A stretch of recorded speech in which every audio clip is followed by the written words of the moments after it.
Welcome back, guys. Sorry about James. He's practicing for the opera. The prognosis, James, is you suck. So we're going to go back into the match, guys. We have map number 4 coming up for this best of 5. It is the DreamHack London qualifier. The winner will qualify, and we've seen a very weird series so far. It's been very back and forth. 2-0 looked like Copenhagen Wolves were setting themselves up to just crush Mirage, the third map, but no, eFrag, they got a good start at CT. They managed to win decisively 16-4, I think it was, in the end, and now we go to Inferno, and what happens on Inferno is anyone's guess. Yeah, no idea here. Like, we've seen eFrag take a Copenhagen Wolves pick. I can't speak. Copenhagen Wolves take eFrag's pick, so, you know, this being eFrag's pick, right? Yeah, Inferno is eFrag's pick, so we could see Copenhagen Wolves take it, but then again, it's eFrag's pick, so they could take it. It's just no predicting with this one. It's just going to be close, I think. Yeah, and again, with the the Copenhagen Wolves lineup being so fresh, it's again hard to say how they're going to respond. I mean, you would expect their CT side to be decent, but the T sides are where they should falter. I mean, on Cash, they made it work with very simple calling and stuff. We saw that same style coming into play onto the last map, onto Mirage, and it just fell flat on its face in the face of a very, very standard CT side of eFrag's CT, where you don't even have to think. You've played it enough. It's super simple. Who covers what, what rotations happen where. You have to actually have more elaborate plays than the super basic T sides we saw out of Copenhagen Wolves. So if they bring what they brought into the last match from the T sides, I feel like they're going to be happy to get 4 or 5 rounds on the T side. And I would expect them to be able to take 10-11 on their CT as well.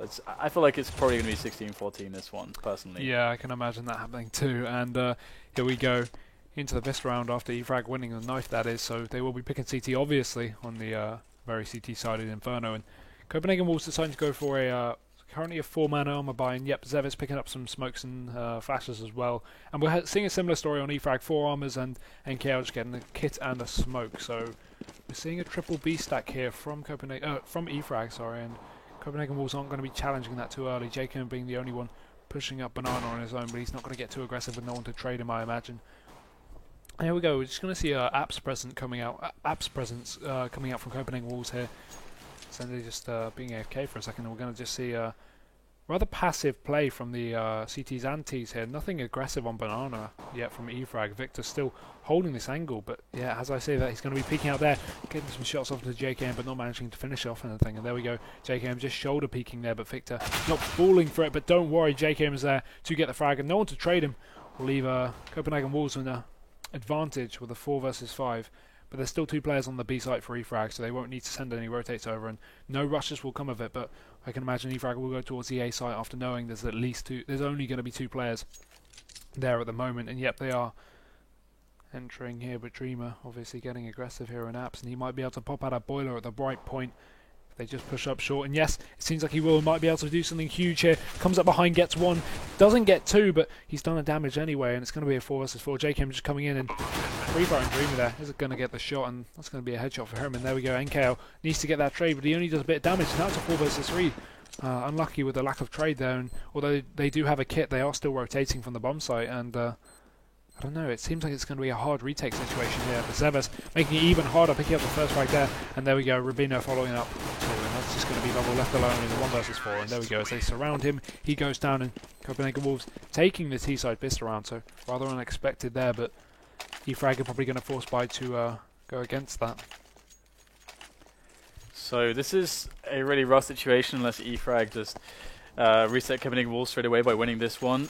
Of course, they're going for the force buy, and I really don't like this on this map, generally speaking, because grenades are so incredibly important. On your buy rounds, they make a huge difference in being able to delay the Ts. That's actually what makes it slightly CT favored, is having the full nade set up.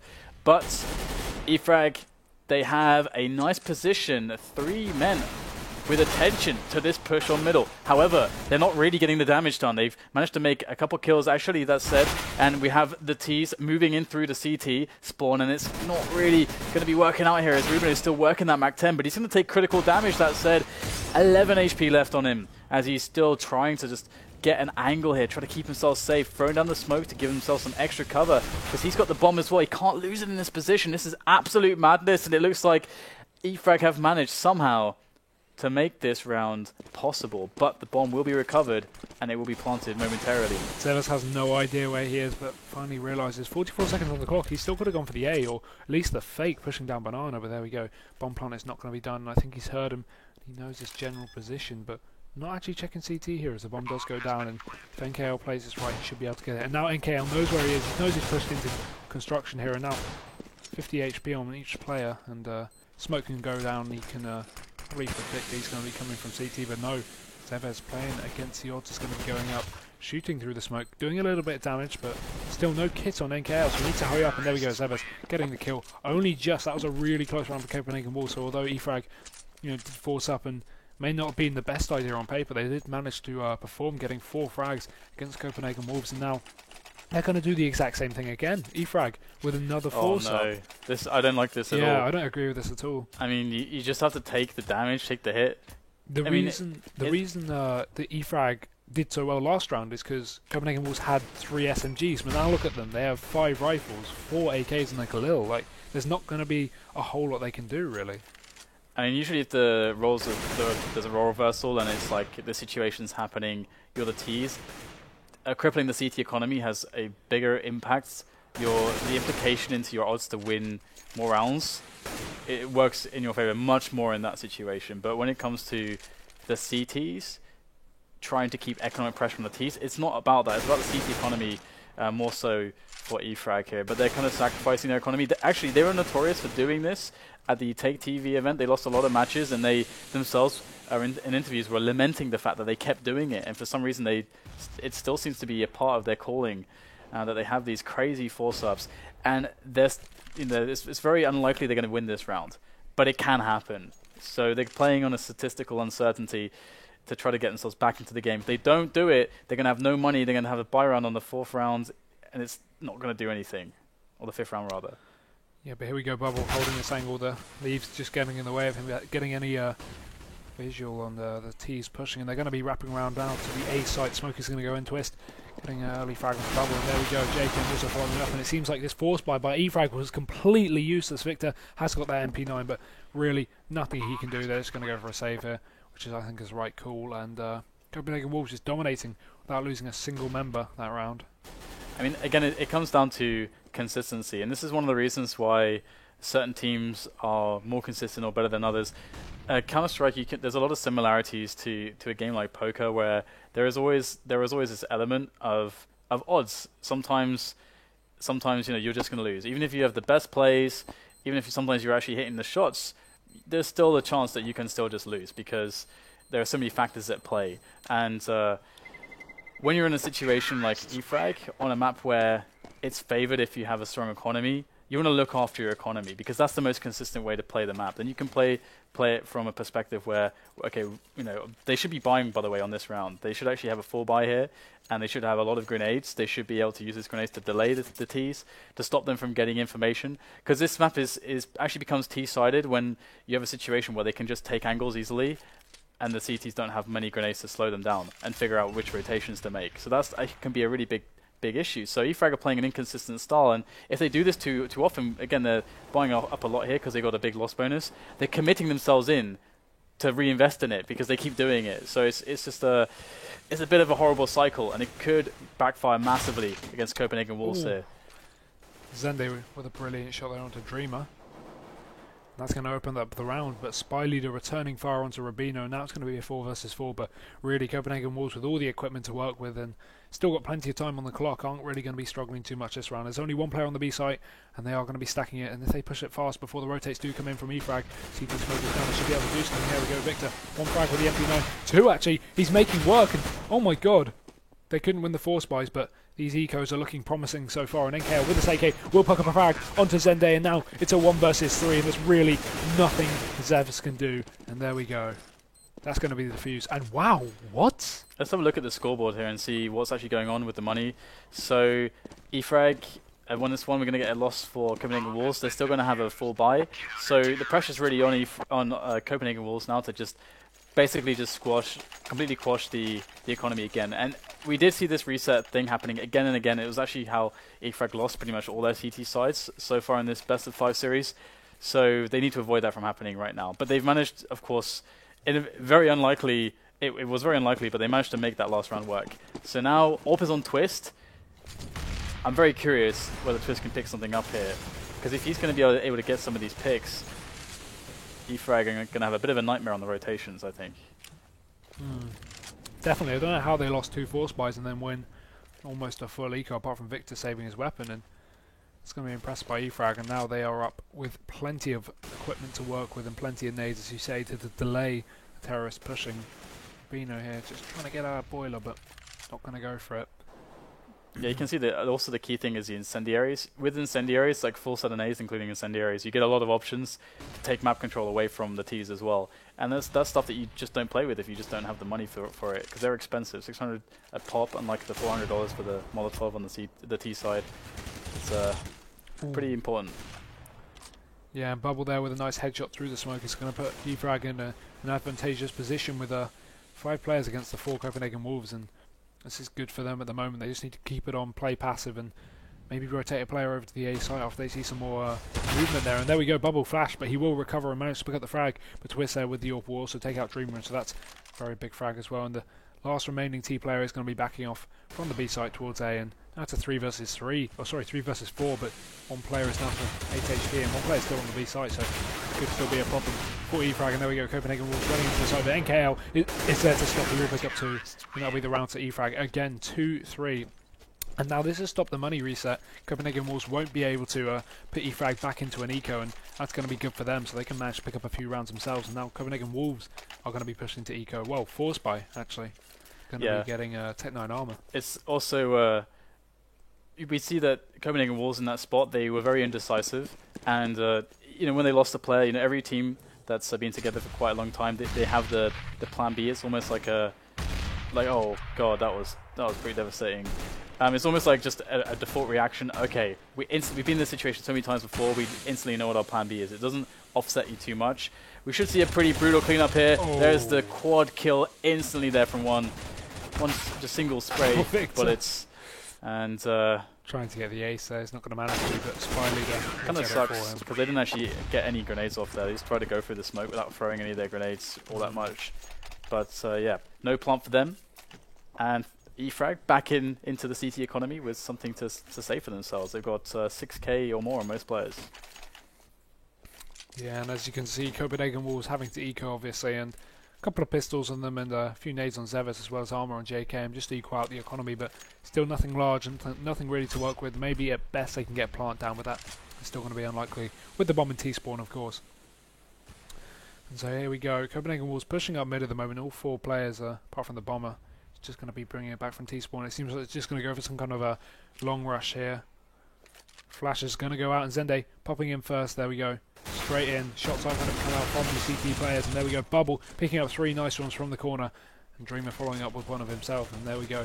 Just JKM left, and he's going to be finished off by NKL. And solid round by eFrag, completely flawless, losing no members, and 4-3 is looking good for them so far. As long as they can push off this buy round from Copenhagen Wolves, they will be pushed into a bad economical situation. You either have to eco or force buy again. They won't be able to afford full rifles and nades, especially. So eFrag just really need to win this round to put themselves up to 6-3, which is double Copenhagen Wolves' score is going to be really good for them. Yeah, I think we're going to have a situation where Copenhagen Wolves will be very happy if they get 5-6. So eFrag need to keep up this momentum, but we've got Jacob looking for the entry. He's going to actually find it. The trade comes alive though. Bubbles there. There's a couple of players there from eFrag. Again, this is very much the meta, having enough players in the early timings to stop these Ts from taking this map control, get the trades going, and that's exactly what happened. 4 versus 3 now, and eFrag can be very comfortable playing 2 to a bomb site. They could even try to gamble and rotate 1, or try to pop flash for some info on B and try to play from that. And Copenhagen Wolves, they still have every chance to win this round as well. They're moving in as a unit at top middle, seeing if they can get a quick entry to make this one work. Yeah, but obviously not having the man advantage and only 50 seconds left on the clock isn't working in their favour. Don't worry, Rubino will equalise the situation. Now it's 3 versus 3 and he's trying to make it into a 2 versus 3 and he will do so. NKL going down and now the rotate is coming in from the remaining 2 EFrag players and the bomb's going to go down and Rubino's got plenty of nades to hold off the rotate and the retake, sorry. So this might be a serious problem for EFrag here, but he's going to just jump straight through the smoke and there we go, Spy Leader going down. Bubble will get one to retaliate, but he's still got to kill 2 remaining players and Twist places right there. There we go, he will. And that's going to be another round for Copenhagen Wolves. And they're catching up with 4-4 at the moment, so that's good for them. But you know, both teams will be able to afford now. Copenhagen Wolves may struggle a little bit with a couple of nades on their players if they have to drop after losing 3 players that round. I'd like to see them keep trying to challenge Banana, trying to go for trades against the CTs, even if they play 3 players there. Just because I think that that's a way for... Like, EFrag's aggression is an opportunity for Copenhagen Wolves, who probably don't have as many tricks in the bag as a normal team that's been together for a while, to get kills basically on the T side onto the CTs. Because once you get a kill, it becomes significantly easier to play the map out, to make decisions. But when there's everybody left alive for the CTs, it's very, very difficult to decide correctly with the information that you have what's going on, because you can't even necessarily know if there's 4 people on A or not. It's very hard to find information on this map without being very exposed in some way. Because if you want to go and find info on B and they're playing very passively, then you have to actually go almost into the bomb site. And the same thing with the A bomb site as well. So taking top mid is really a must here for your defaults. We've got a nice Molotov there from Twist as well to clear out the corner spot. And Copenhagen Wolves, now they can make a call which way they want to go. But the thing is that they don't have a pick, which kind of sucks, but that is the strength of EFrag's passive playing style right now. But now, Twist is going to get the first pick, and that's going to be good, and that's going to be a 4 versus 5. And the bomb still going up to the B site, and I don't think they realise this. EFrag, only 1 remaining player on the B site here. That's going to be Victor. He's got to hold up his push. He does manage to pick up 1, and he can just back off here and play passive as they have the man advantage and just back off to construction. The bomb is going to be pushing up towards the site. Rubino just getting the plant down in time, and Victor is probably just going to punish him for that, but no, he is actually going to get the plant. There we go, Rubino with a nice solid headshot to Spy Leader and Zevers to follow up, to throw down that Molotov to hold off Victor, that is. Now it's a 3v3 and it's completely turned around, and Rubino just has to hold on to the site, and he is going to do so. 1 frag ready against NKL, and Victor still trying to get in there. He does in the corner, getting dirty, and gets the frag onto Rubino. Now he needs to stick the defuse. Both the T players are in Banana. Oh. There we go. Victor, that was a sick 4K, and he's just going to have time for the defuse. Oh, yeah, and Zende needed to... I mean, the thing is Zende probably didn't have the information that he came off the bomb, and that was the issue there. So you kind of walked into the spray. But really sick effort from Rubino to even make that into an after-plant situation. That was a massive gamble that he goes for that. Knowing that the guy's on coils, it's a really, really huge gamble to go for that plant, but he made it work. And I have to say that Victor's little trick there is very easily emulated on coils by just peeking a pixel, seeing somebody go past the pixel. They probably won't see you because it's such a slight angle, and then you can peek out and adjust and just kill them and get the drop on them. So nice little trick there for people to copy from Victor up on this coils position. He's doing it again. So you can see them moving from this position. If they go past, they probably won't see him, but he'll definitely see them past the little angle. And that will then be a frag.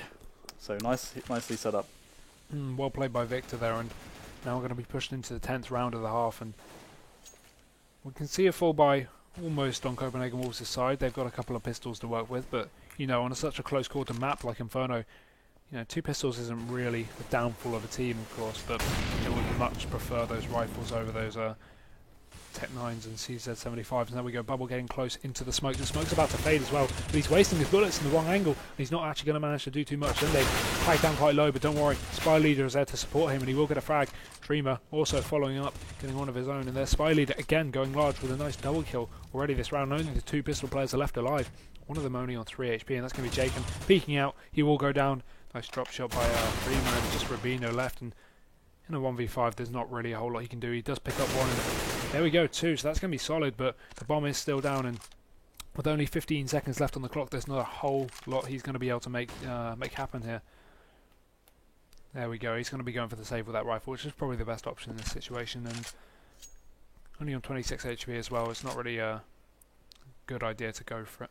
Let's see the money again real quick and see how the rounds are going when it comes to who's won how many. So CT's won 2 in a row there. So we can see that Copenhagen Wolves will be struggling on their money there, taking another loss. However, they're up to $1,900, so they will need another save as they go into $2,400, which will have them just on enough for AKs and a couple flashes and a smoke, which is good. But I think Copenhagen Wolves have a lot of opportunities here to take frags early into the map. And one thing we must note that we haven't really seen from them is actual executes, really. There's not really been a lot of set grenades from them. We've not seen that yet. We haven't seen it towards B. We saw it almost happen towards B, and we haven't seen it towards A. They tend to just walk into locations, which is why it's nice early in the round to try to challenge Banana, because that is one of the most likely options for eFrag to get aggressive. And if eFrag give away some peaks, that could be a way in for Copenhagen Wolves without any fanciful grenades. Oh, but they've worked out Victor's spot there, him just playing the pixel, and they just, before he peeked out wide, spammed the wall there, doing a bit of damage, and he's going to be put down to 58 HP, but I don't think that's going to deter him from using that spot at all. It is really useful, and Rubino obviously with the only AK there, still managing to get some damage out. And there we go, Bubble, cool setup. Playing this angle really well, and he's going to take out Twist. So that they're not putting anybody close on pit because they're afraid of maybe a rush through apartments where they just drop into pit basically and can play the close ranges, which is the strength of theirs. So they're playing the full ranges because they know they're up against pistols. So this is a really cool setup. We're seeing 3 guys in a line on Arch side, and it's working out fantastically well for them so far. Yeah, Victor and Spy Leader there will manage to both get frags, and now just Sende on 60 HP with no armor. And he still thinks Bubble's in that corner, but he's not. He's going to be very tricked as he peeks out here on Rom, and there we go. Even more damage done by 2 players, and he's still not finished off on 10 HP remaining. And there we go. Still trying to get the shot. He's just jumping around and not getting punished for it. So eFrag are playing so aggressive. Passive, sorry. And there we go. That was really clever. They waited out the time before they killed him, so he would get 0 income for saving, yet still go down and loses Tech 9. So the other cool thing as well about the setup that they did there is that the biggest problem is that if they do go for that rush, they get an instant bomb plant. But it's basically eFrag saying we don't really care if you get bomb plants because we're fine with you having a full setup. We care more about winning the round, and that is exactly how you play CT side on this map, to be honest. Definitely. There we go. I did like that play there by eFrag. I didn't actually notice the time, but waiting until someone gets 0 income is obviously a really good strategy that I love to see. And there we go, Bubble not taking too much out of that flash. He will peek quite wide, getting a few tags off, but he does receive some in return. And there we go, Zende down to 50 HP already, and Bubble's just going to smoke off that angle, so he doesn't have to worry about it anymore. And spraying into the flashbang and the smoke, almost landing some shots, but not going to do so. But he is running out of ammo. That's one of the downsides of these M4A1Ss, and needs to conserve it for later in the round. He is up against 4 rifles, of course, and 1 pistol on Zende, so probably needs to be a little less spray through the smoke. But there we go, the terrorists are backing off back towards the B bomb site with the bomb. And eFrag still haven't rotated a player over, even though the lack of presence is apparent. And it seems like they still haven't noticed, even though, yeah, a serious lack of presence to kind of give them an indication. There we go, we're going to see 1 player almost rotate, but he's not, no. And here we go, the push is going to come up from Copenhagen Wolves. Just a Spy Leader throws down the flash, and he will get 1 frag. Traded instantly there by Twist. Another rotate. It's finally going to come up from eFrag. And there we go, they're onto the side. The Bubble there from CT will do some damage. Should have thrown a smoke down there, and Zeves is the only one alive in a 1 versus 3, and with 22 HP and a Dream, he has got a flashbang to work with. That will go out, and there we go, 2 white players there, going to pick up 1. But NKL and Bubble left alive, and NKL will manage to pick him up. And there we go, 8 rounds to eFrag. So they're playing a solid CT half at the moment, only allowing Copenhagen Wolves to pick up 4 themselves. So we're going into the 13th round now, and if eFrag can keep it strong, maybe get it up to 11-4, they shouldn't have too much trouble on the T side of this map. Yeah, so much cash here still for eFrag. It's pretty scary. Copenhagen Wolves with the full buy, but they can't even really afford that many grenades, which really sucks again. I mean, not that they've really been showing that they have a lot of awesome uses for them. Either way, let's see if eFrag's passive play still yields results. It has been a big issue for Copenhagen Wolves to try to overcome. They're faced with this dilemma that teams can do this. The only reason why you should decide not to play the passive style that eFrag are going with, if it's working for you. Oh, nicely done there by Zeves on the entry. But the only reason you should do it is if the the Terrorists are very good at finding the pick-based play, and there are some very good teams who understand very, very well how to play the pop flashes, how to play the smokes, how to play those AWP picks and so on. So you might want to get aggressive against them because they're so good individually. But at the moment, eFrag, they've been doing very, very well, just holding back and letting Copenhagen Wolves move into these angles. And we do have Copenhagen Wolves still trying very hard to get something done here. They're very aware how Victor likes to play the coils. Oh no, Victor's in trouble. He's going to go down straight away. The Molotov will hit the ground, but that's no problem. They can run straight through that to get the bomb down on a fast timing. And another exposed CT player, exposed to 3 terrorists at once. And that's the bomb down, 3 versus 2, but they are somewhat low. Yeah, of course, 2 of the players below 30 HP. JKM only on 4, and there we go, Zende going down early, and there Zeves also being finished off, an NKL going larger with a nice double, and only player left alive has got 4 HP, and so even a nade will finish him off, and there, 3 with the headshot. He gets toasted. 2 nades and a headshot will finish him off there, and eFrag taking 9 rounds, so solid play by them. NKL only left on 15 HP, so that was very close for him, but Copenhagen Wolves still affording to buy. They are going to get some full rifles here. No AWP just yet. We haven't seen an AWP very often on Twist so far in this half. Neither on Bubble, I don't think. We haven't seen many AWPs at all on Inferno so far, which would be interesting to see. I think if we take a look at the money of eFrag, yeah, they could afford it, but they're obviously choosing not to, just going safe for the rifles at the moment, which is fair enough. But Copenhagen Wolves still allowed to afford plenty of nades to work with to take a site, and here we go. Zeves is going to be flashing himself into peak. I mean, the biggest edge I think they could get with an AWP is by playing aggressively, and I think that's just actually going to help Copenhagen Wolves. Yeah, got a pick. So it's cool to see that they're kind of recognizing that the rifles are enough at the moment. And they're using the grenades to just slow them down a little bit, but they did give up top mid pretty early on, so nice pace from Copenhagen Wolves. Can they turn it into some entries? They really need them. Here's the first potential, and the Duel's going to go the way of Bubble, and he can actually back away as well. So looking good here. eFrag get the info, get the frags, and we get yet more players. And Bubble again through the smoke finds himself another kill onto Twist. Could it get worse here for Copenhagen Wolves? Absolutely. Now Spyleader is doing damage as well. Well, the X-Ray Meister is going to be shooting through the smoke a lot this game.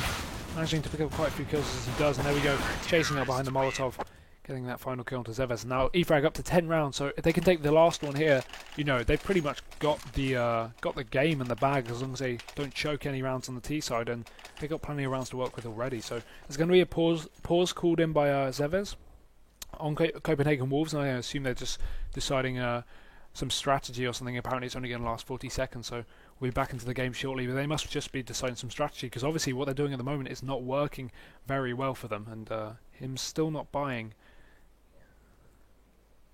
Oh, okay, Spyleader's gone to the toilet, so we'll be waiting for that as well. So it's I think this is still fine here for Copenhagen Wolves. I didn't expect them to get more than 5 or 6 rounds on the T side. eFrag have been playing.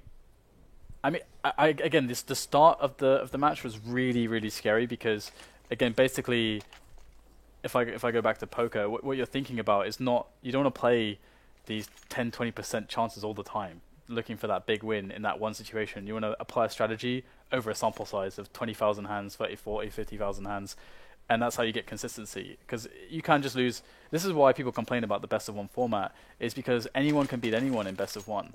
And that is basically part of the reason. There's a lot of variance when it comes to the pistol rounds. That's 2 rounds that's especially with the hitboxes being a little bit skew as they've been, could be 6 rounds for a team that's maybe worse, or maybe they hit the shots of their lives, you know, and so on and so forth. So despite the crazy start eFrag had, they've played really very, very nicely strategically. They've kept a very tight rifle setup, and Copenhagen Wolves have not been able to exploit it. I guess, you know, partly because they're so fresh as a team now. That's true, and we are going to see 2 pistols in Copenhagen Wolves, so, you know, they can make work with that, but of course rifles are always preferable to that, and they are going to be pushing towards the B site here. Only one player near the A site. He's going to be around T-Apps, and again, Victor playing the pixel as he does, getting some good information. So he's got the information, the one's pushing, he's going to go for the spray down, get one through the wall, but he doesn't do a whole lot of damage apart from that. JKM pushing out, will get a frag, and there we go. Zeves following up as well, doing some damage, and we'll finally finish off Victor, and that's a B site under control, and Bubble rotating in fast, but he is going to get the pick. And now it's a 3 versus 3, and all the players are are in the position for the retake. Oh, and this Molotov could be deadly there. And he's not going to throw it down, just missing it in the last second. And there we go. JKM should roast alive, but not much he can do. And Zevis is going to have to push out here if he wants to get any kind of information. Nice. Oh my god, there we go. Actually, 2 frags. Actually got the wallbang there. Yeah. The wallbang headshot, which was pretty funny. But yeah, so 10-5, I think that's, yeah, again, I expected this to happen. I didn't really think Copenhagen Wolves would have a particularly strong T-half.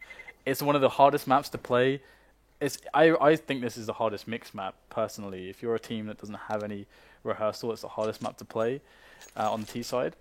But CT side is kind of a different story. It's one of the maps that's not necessarily the easiest to play, but it's one of the easier CT sides to play as a mix as well, because it's so, again, Inferno a little bit like Dust 2. People know it so well. So we'll have to see if Copenhagen Wolves can actually ring true to that concept and get a good start. And Zender's going to go straight into your balcony here. We saw this previously, trying to get some info as to what the T's are doing, but he's actually going to back away. So this slow round from eFrag could actually pay off if Copenhagen Wolves keep moving around as much as they are. We are going to see a rather aggressive banana push here coming out from one of the members of Copenhagen Wolves, getting quite deep, and he hasn't got a smoke or even a player to trade him. And actually, it's quite interesting. 4 players on the A site and 1 aggressive banana push. So he has got room to back up, but if he dies early, then that's it. He's instantly down, and the B site will be clear. But there we go, Victor. Nice pick on the twist there on the A long. Bubble still trying to get this frag. But they will be sending over a rotate towards the B site as JKM does peek out. He has seen the edge of a pistol of Spyleader there, but Spyleader not letting him take it, and he will get the kill. As then he does like to trade, but Victor finishes him off too. And there we go. The A site is under control, and the CTs have been rotating to the wrong bomb site.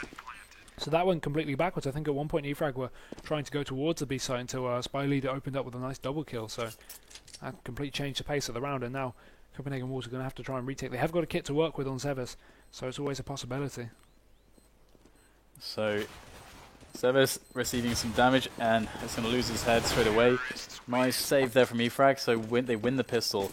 Now, Copenhagen Wolves, it's an interesting dilemma because the force buy dynamic is a little bit different when you're behind so much. And, they're going to decide to go for it. And again, I think it's more justifiable when you are actually really behind this much. You want to play the gambles much more, and it is big gambles. But they're going to see if they can get it done with a few smokes on top of the CZs, 5.7s, and Kevlar helmet. And, they've got some pretty sick pistol players, so I wouldn't be surprised if they can get some frags going here. But it's all about eFrag's patience. And again, eFrag is a team that's been together for a long time. They most certainly have some anti-force spy strats that they are going to use here. And we're going to be seeing that now. Just sticking around middle, warding off any early aggression to begin with. And basically, this is one of the reasons why some people don't like to watch Inferno or don't like to play it, is because basically you can't do anything whilst these smokes are down. You just have to wait. Chokehold's ready to waste out time, and pretty much it just brings it back. When you've got the nades to work with, it just brings it back to 40 seconds or 30 seconds to push, and then that's when the round actually kicks in, aside from early picks or lucky shots through the smoke, or a couple of nades to do a bit of damage. But really, you're right. By and large, there's not a whole lot that eFrag are going to be able to do till the smokes of Copenhagen Wolves are out. They've got 35 seconds left to play with now, and the smokes are finally gone. They have dissipated, and it's going to be the movement from eFrag that could secure them the round as we get the shot onto Zender's face. That's going to eliminate him by quad. They're slowly removing player by player, wrapping onto the A-bomb site. Just Twist in that pit position. He'll get a single frag, but he's going to go for the reload. Does get the opportunity. Jake came in from the back from Library, but no, Bubble cuts him off. Great save there from Bubble. Really nice save. And that's going to keep a significant advantage on eFrag. They'll win the round. And 12-5 will be the score. Twist just trying to jump away there in the last second. He will get finished off. And there we go. 12 rounds to eFrag. So, they're doing well. They've picked up a couple of rounds already. So, Copenhagen Wolves might struggle if they don't hurry up and get to the buy round. But they're going to go for an almost full eco here. Only Zevis picking up a P250 and everyone else just sticking with their USPs. And we can see Victor here on T side just going for a CZ75 at the moment, which is quite an interesting choice. The Molotov is down, and that should hold back the pushing CTs there. But hopefully a Copenhagen Wolves player will rotate as the footsteps and presence of eFrag fill Copenhagen Wolves' headphones. There we go, Spy Leader entries the site, and JKM getting burnt a little bit, but he will pick up a headshot there with a USB, so that's pretty useful, dying as he does. And I love the strategy of sitting in a Molotov for 2 or 3 seconds when people stop checking you, and then peeking out late, which is exactly what he does. You know, the guys look at the Molotov like, oh, no one's leaving it, so let's look away, and then they look away, and then you peek. It's a really good strategy, and especially on an eco when you've only got a pistol to work with, and now only Zende and Twister left alive. They're both trying to, well, only one of them's trying to retake the site. I think Zende is just looking for some lurking T players around, so he can try and pick up a rifle and maybe save it. And I think he's going to come into contact with one soon at Log. Just peeking around Twist, going down as well to Victor, and Zende is coming through the smoke. Also will be finished off by Dreamer with a nice headshot, and that'll be 13 rounds to 5 in eFrag's favour, and Copenhagen Wolves finally be able to buy up full now, and they might be able to challenge and smoke off some points just to waste time. They have got quite a few smokes. Every single player has got a smoke actually, so that's pretty good for them, and not wasting their money on head armour against 4 of the AKs of eFrag. Need Bubble picking up that Galil there.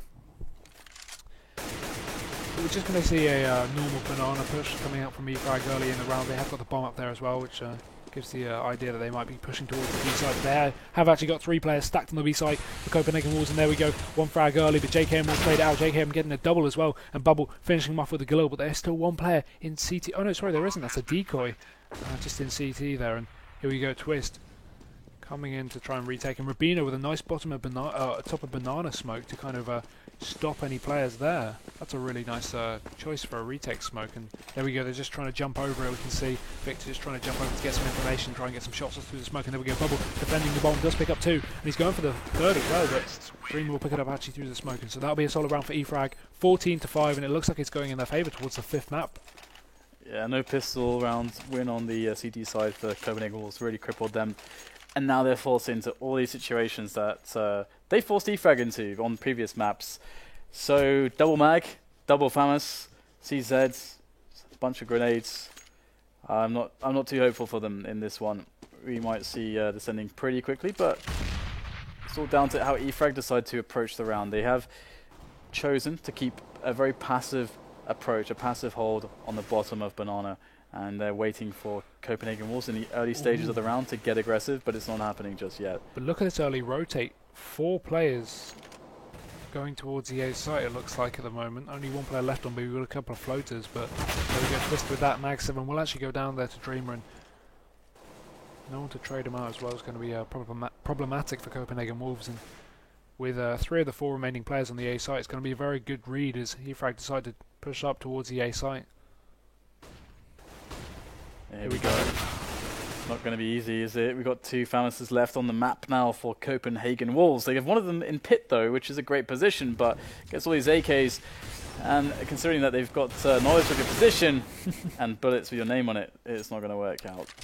NKL there with the accidental 360 to finish off Dende, I think that was. And there we go, Zeves, last alive in a 1 versus 4. Spy Leader, nice shot through the smoke there, doing a little bit of damage, pulling out the knife actually, but not going for it. The flash, very useful flash there by Victor, not going to actually catch anyone off guard, but Zeves just making a little bit of work of trying to do a little bit of economical damage there onto NKL, but by and large not going to be too much damage done as eFrag. As you can see, they've got plenty of money, 10k on 2 players and 6k, 4k, and another player just struggling a little bit, but you know, they're up to 15-5, so really not a problem, and Copenhagen Wolves having to force buy again, but they have got a scout on Twist. We've seen some interesting scout play on Duster at least, so we might see something again. If you can go down mid and maybe get a pick. Pretty random smoke there.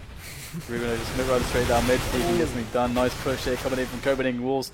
Absolute chaos, mayhem, bedlam, frags left and right. 3 versus 3 now as Dreamer makes a sprint through the apartment. She's going to catch Twist completely off guard. And now we have a very interesting situation for eFrag. They've got the bomb in position to get the plant. They've got the security of pit as well.